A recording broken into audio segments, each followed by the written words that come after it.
This is Fluency, Module 5, Lesson 3. And we are going to look at, first we're going to start off with doing some mental multiplication. So our final sentence that we're going to look at is 34 times 22. But before we do that, let's go back up here and divide it into 20 plus 2. And we'll have 34 times that. So we'll look at this and we'll say, well, what is 34 times 2? In your head, you should be able to do that pretty quickly, and your answer would be 68.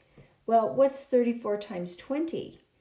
Well, we know that all we need to do is take that 68 and times it times 10. And then 34 times 22, well, we just need to add those two answers together, and we will get our answer. So 34 times 22 is 748. If you didn't follow that, we're going to practice that a few times. So I'm going to have you pause if you can, and you can do this on your own mentally, then do that. If not, then follow along with me on this one again, and we'll do it together. So we're going to look at 23 times 23 ultimately in the end. We're going to look at that. But we're going to start by saying 23 times 3. Well, in my head, I can go right away. I know that 3 times 3 is 9 and 2 times 3 is 6. So that I know 23 times 3 is 69. I can look at 23 times 20 because we're breaking apart 23 down here into 3 plus 20. So I can look at 23 times 20 and say, well, I know that 3 times 2 is 6 and 2 times 2 is 4, and I know that I multiply that times 10, and I've got my answer here. So 460. So if I add those two together, 9 plus 0 is 9, 6 plus 6 is 12, and 1 more to 4 is 5. So my answer is 529. Let's go on to this next one. We're going to break apart again 34 into 4 plus 30. And then we're going to do those two parts.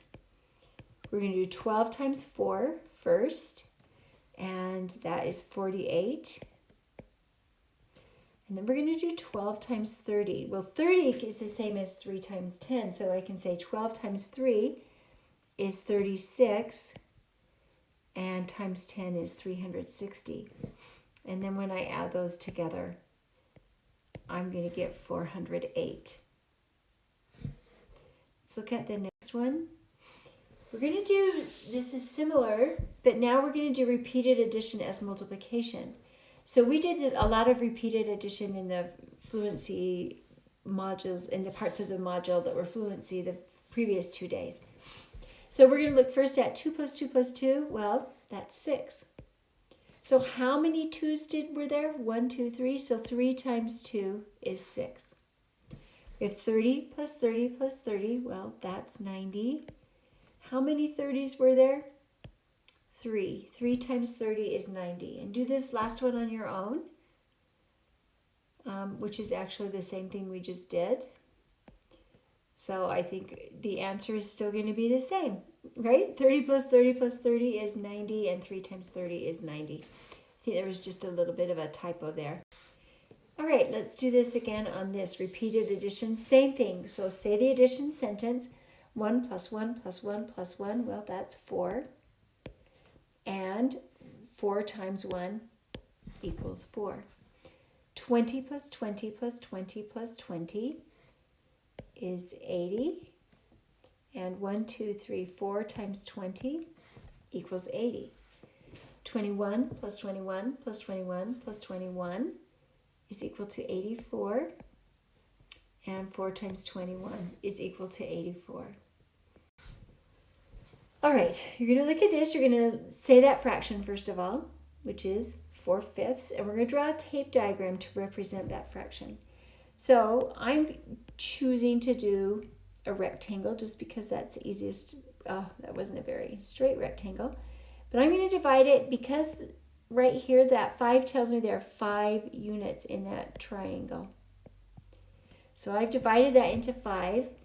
And then I need to represent 4/5. So I need to represent 1, 2, 3, 4 of those. So 4/5, each of those is 1/5, right? Because we've divided it into 5 parts. So this is what we've been doing with the other, but because that's not in there, we won't be actually counting that. 4/5 is 1/5 plus 1/5 plus 1/5 plus 1/5. You may have noticed by now that when we add fractions, we keep the denominator the same. So we're talking about 5 parts, and we have 1 out of 5 parts plus 1 out of 5 parts plus 1 out of 5 parts plus 1 out of 5 parts. Or in other words, 4 out of 5 parts are shaded. This one's going to be a little bit trickier. So we've got our rectangle here already drawn, and it's divided into fifths. So we're going to bracket, when we have 5/5, that's the whole thing is one whole. Do you agree? We're going to bracket, in other words, we're going to separate 2/5 of that. So, and we started with 4/5. So 4/5 minus 2/5 is, 4/5 is equal to 2/5 plus, how many fifths do we have here? 1/5 and 1/5. So 4/5 is equal to 2/5, already separated out, plus 1 more fifth, plus 1 more fifth. All right? And on our last one here, we're going to bracket those fifths again on the diagram. So this time we're going to bracket 2/5 again, but this time we're doing it twice. And we can say that each of those is 2/5, and that's what that's showing us there. We can say that 4/5 is equal to, well, that's 1, 2, 3, 4, 2/5 plus 2/5. And that is the end of fluency for today.